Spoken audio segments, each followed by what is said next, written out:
Isaac Watts has a hymn in which he talks about peculiar honors. This does feel peculiar for me to be, as an American, talking to you about this subject, but it is an honor.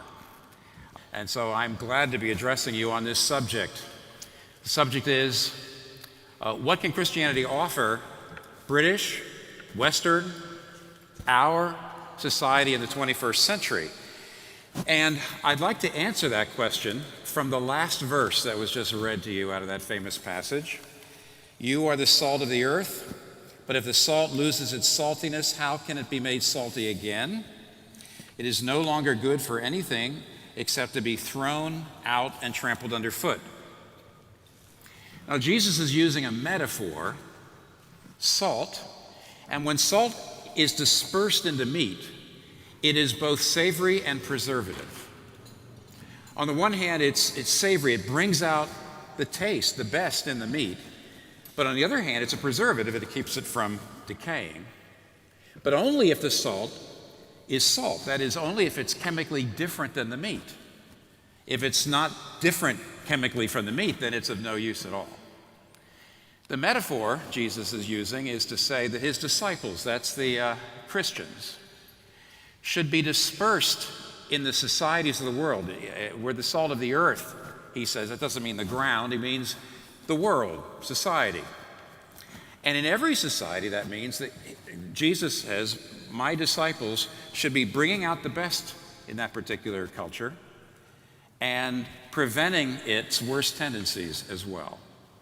But only if Christians remain salt, which is different from the rest of the culture. So I'd like to unpack that a little bit and look at how Christians have been salt in a massive way in Western society, how they still can be salt, but only if they stay themselves. Salt only is helpful to the meat if it's not like the meat, if it's itself. So 1, 2, 3. First, Christianity has been massively salt in our society already, and it still is operating today. There's a professor at a major American university, professor of history, that had, I think, in a very effective way of helping his students see how Western society had developed over the years. And here's what he would do with his students. He would give them a thought experiment. He would say, imagine it's late at night, and you are on a lonely street, and you see a little old lady coming, walking along with a big purse filled with jewels and money. And you know that to take it, here's 3 things you know for this thought experiment. Number 1, she could not resist you. Number 2, she probably wouldn't even be able to identify you if you took it. And number 3, in this particular time and place, it's not against the law to do it. Okay, for the sake of the thought experiment. She won't be able to resist you, she won't be able to identify you, and it's really not even against the law to do it. Do you do it, yes or no, and why? So the first question he would ask them is, do you do it, yes or no? And of course, you wouldn't be surprised to know that over the years, in spite of the fact that in this thought experiment it's not against the law, virtually all of his students always said, no, you don't. And then he would say, let me give you 3 reasons why, and I want you to identify which one is your reason. A, you don't do it because for you to take that money from that person would mean you would be a weak person. You would be a dishonorable person. To pick on a weak person means you would be weak. You wouldn't respect yourself. No one else would respect you. That's A. B, you don't take it because you think about her. You imagine what it would be like for her to lose that money. You imagine who might be dependent on her. Okay? So A, because you don't do it because you would be weak. B, you don't do it because it would hurt her. And C, something else. None of the above. And of course, you might guess, over the years, almost 100% of his students always picked B.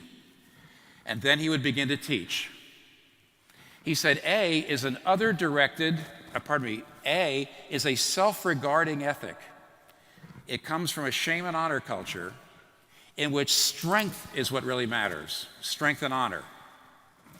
B is an other regarding ethic in which the ultimate value is love. Now he said, when the Anglo-Saxons met the monks, when the pagan Anglo-Saxons met the monks, they were in a shame and honor culture.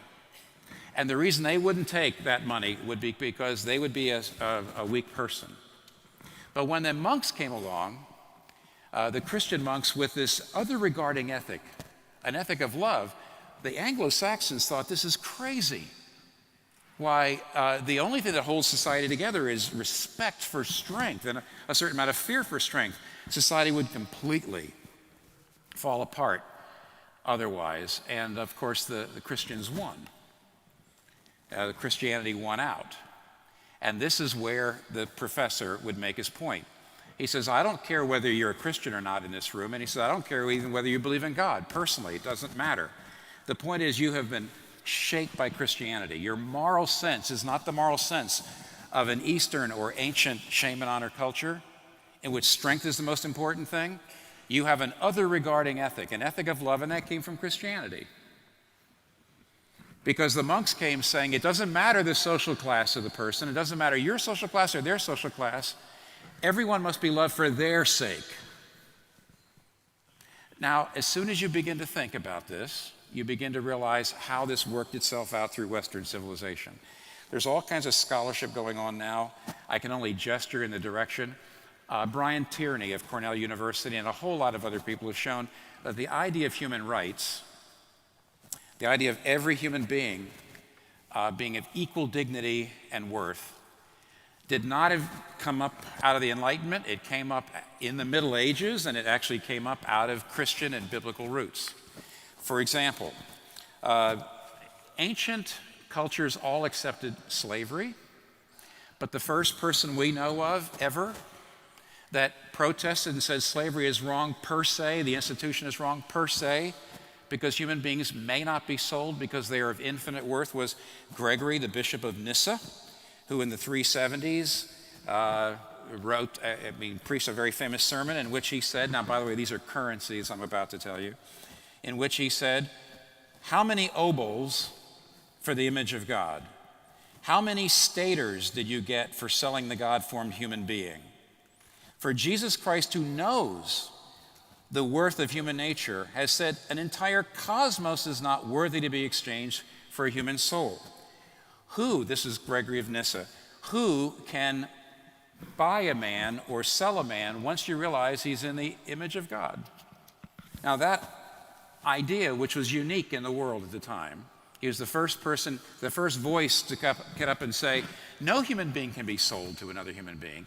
That worked itself out. So, as Brian Tierney points, by the Middle Ages, this idea that every human being is made in the image of God began to develop the idea of inalienable human rights for everyone, no matter what the race, what the class, no matter what the social status. Martin Luther King Jr. perfectly talked about it when he says in his sermon, The American Dream, he says, you see, the founding fathers were really influenced by the Bible. The whole concept of the Imago Dei, the image of God, is the idea that all men have something within them that God injected. Not that they have substantial unity with God, but that every man has a capacity to have fellowship with God, and thus gives him a uniqueness, it gives him a worth, it gives him dignity, and we must never forget this as a nation, speaking of the United States, of course, that there are no gradations in the image of God. Every human being, from a treble white to a bass black, is significant on God's keyboard precisely because every human being is made in the image of God. This is why we must fight segregation with all of our nonviolent might. A very different voice, Jürgen Habermas, says, the ideals of freedom of conscience, human rights, and democracy is the direct legacy of the Judaic ethic of justice and the Christian ethic of love.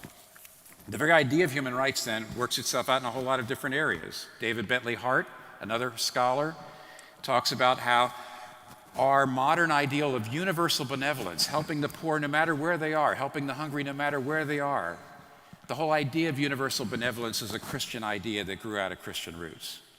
Dare I say something about sex? Yes, I dare. Kyle Harper, a great scholar of antiquity, writes in his great book, From Shame to Sin, that when Christianity started, the Roman world sex ethic was completely based on shame and honor. The sex ethic was completely based to hoist up the social order, the hierarchy. So if you were a man of high social status and you were married, you could have sex with whoever you want, your wife couldn't. And no woman of lower social status could ever deny sex demanded by any man of a higher social order. She could never deny it. Along comes Christianity, Kyle Harper says, in what he calls the first sexual revolution, and says all sex has to be consensual and covenantal. It has to be done by consent, mutual consent, in a covenant, and it was a revolution. Because the Christian idea, the other directed ethic of love started to work itself into every area. Sarah Williams is going to be here to talk later on about the fact that we're celebrating the women's rights and women's suffrage. But wait till you see, historical research will show that in the West, that had biblical roots, that had Christian roots. Okay, Christianity has not only been salt, it's been salt so massively. The ideals that we all take for granted right now are the fruit of the Bible and Christianity. And therefore, to even say, what can Christianity do for society now, is a little churlish. It's a little bit like saying, what have you done for me lately? But let's suggest this. In the past, Christianity has been like salt, bringing out the best in Western society. But in the future, it might be more of a way of preventing decay. It might be more of a preservative. I'd like to talk about one problem that Charles Taylor, the great Canadian philosopher, talks about that I think would give us an example of this. Charles Taylor's great book, Sources of the Self, The Making of Modern Identity. In that book, he talks about what he calls a contradiction at the very heart of modern culture. Interestingly enough, he's following Nietzsche here, completely following Nietzsche. And here's what he says. He says that our modern culture is deeply incoherent over moral value. Because on the one hand, we have the highest moral ideals of any culture in history. We believe in the equality of every single human being. We believe that we should be seeking justice for every class, for every national group, for every race. We believe in alleviating suffering and hunger for every person on the face of the earth. That's our ideals. So on the one hand, we have these high ideals. On the other hand, modern culture tells you that all moral value is socially constructed, or maybe the product of our evolutionary biology, that all moral value is basically a subjective preference.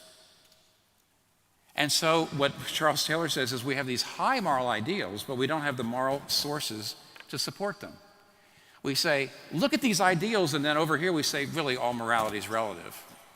And he says that creates a huge problem. We don't have the moral sources to support our ideals. How so? Well, just give you two ways. One way is this. It's not the most important way, but it's one of the problems. When modern people, certainly modern people who talk about human rights and human equality, when we talk to people who don't share our values, all we can do is yell. See, Justice Anthony Kennedy, Supreme Court Justice Anthony Kennedy, put the modern view of morality very well in a famous ruling in which he said, "At the heart of liberty is the right to define one's own concept of existence, of meaning, of the universe, and of the mystery of life." Now that's definitely the message of the culture. You get to define your own meaning. You get to define right or wrong for you. But if that's the case, why not be a racist? Why do I have to honor human rights? And what Charles Taylor says is when Western people today, with our high ideals, meet non-Western people who don't agree with our ideals, all we can do is say, well, you're just not enlightened like we are. And that's the same Western white imperialism that non-Western countries have been getting forever from us. Because all we can say is, well, you would just understand if you really were as enlightened and as educated as we are. So one of the problems with having high moral ideals and no moral sources for them is that when we try to talk to people who don't share our ideals, all we can do is yell. But a bigger problem is this: can we form people anymore in our society who can support those ideals, because those ideals take self-sacrifice? The way Charles Taylor puts it is like this: we tell people, especially our young people, we say, you've got to be true to yourself. You've got to follow your own inner light. You can't let anybody tell you what is right or wrong for you. And not only do you have to be true to yourself, you have to be true to yourself no matter what your family says or what your community says or what your society says. You don't sacrifice for them. You make them adjust to you. But then we say to them, but then you have to actually work for justice, and you have to work to alleviate hunger, which of course takes sacrifice. What that does is it takes giving up power. It takes giving up wealth. It takes giving up all sorts of things. So how are they going to do that? When Charles Taylor's book, Source of the Self, first came out, and he made this point, an atheist reviewing it wrote this. He said, perseverance in virtue will require self-sacrifice, and self-sacrifice seems to require some transcendental justification or motivation, of which the most common and perhaps the most logical is belief in God. Or so Taylor says circumspectly. Since modern freedom entails the rejection of all transcendence, modern virtue is wholly contingent. Can we be good for long without God? Taylor's doubts, he writes, are daunting to me.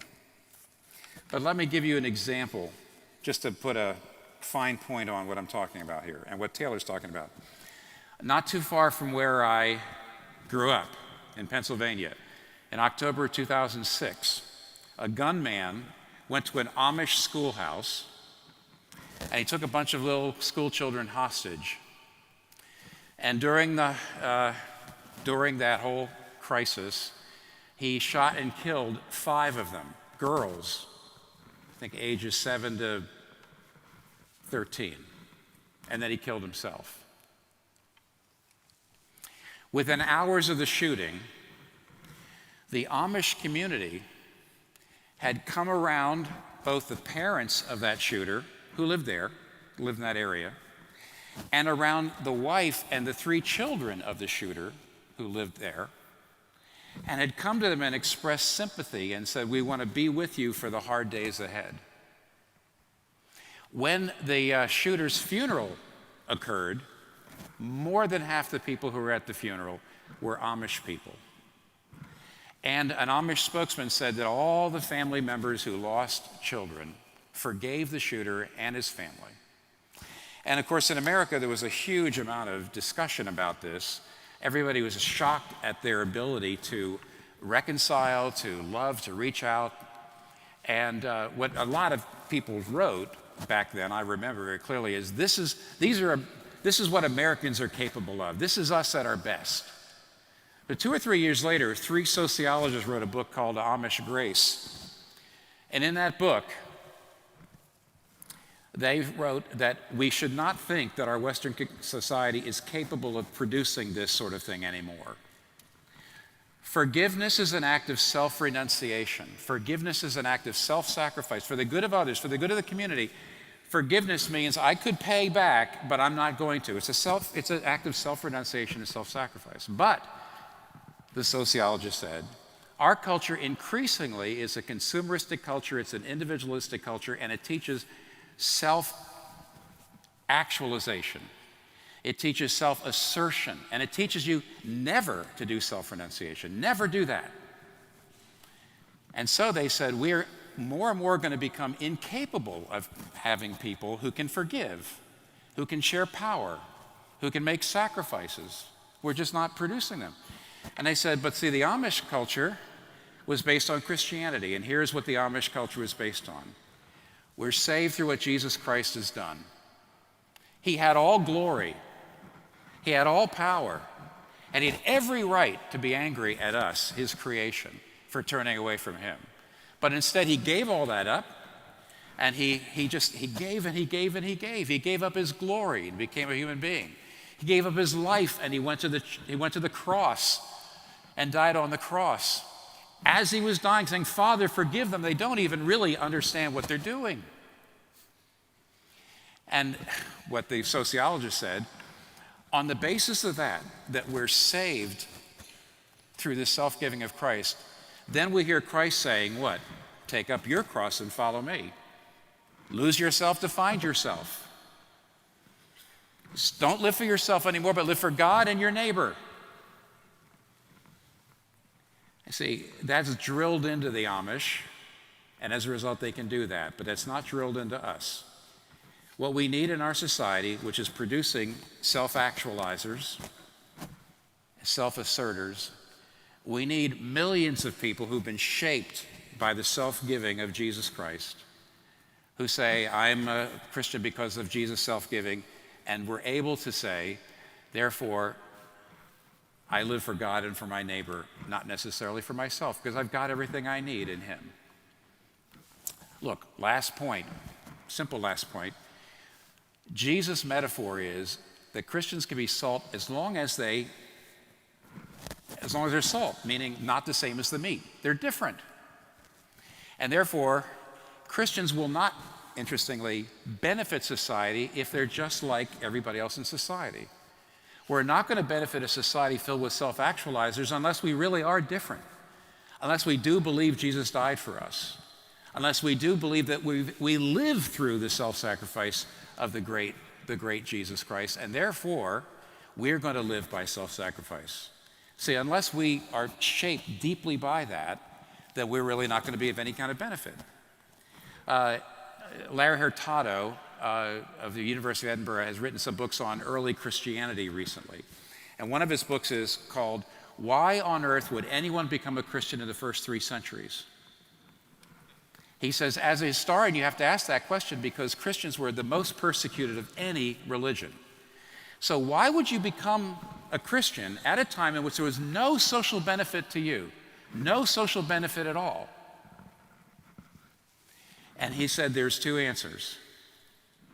One is Christianity. I mean, some people say, well, Christians love their community, right? He said, no, everybody was in community. Everybody had their clans. Everybody had their families. It's not like we lonely people today. Back then, nobody was looking for community. No, they didn't go to Christianity for community. Some people say, well, wasn't it because Christianity offered miraculous healing? And the answer is, yeah, but all the religions offered it miraculous healing. What was different about Christianity? No social benefit. And yet, people became Christians, and it grew and grew and grew. Why? Offered 2 things, Hurtado says. One is communion with God. Not just favor of the gods, but a love relationship with God through the free gift of eternal life. Every other religion you have to earn, you have to work hard, you have to be a good person. Christianity said, no.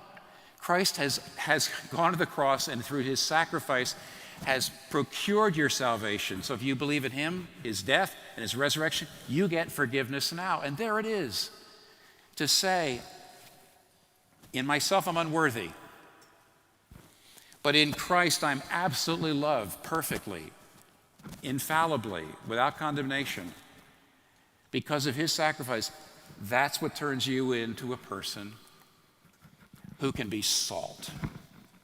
That's where all those values go. That's where the other-oriented ethic comes from.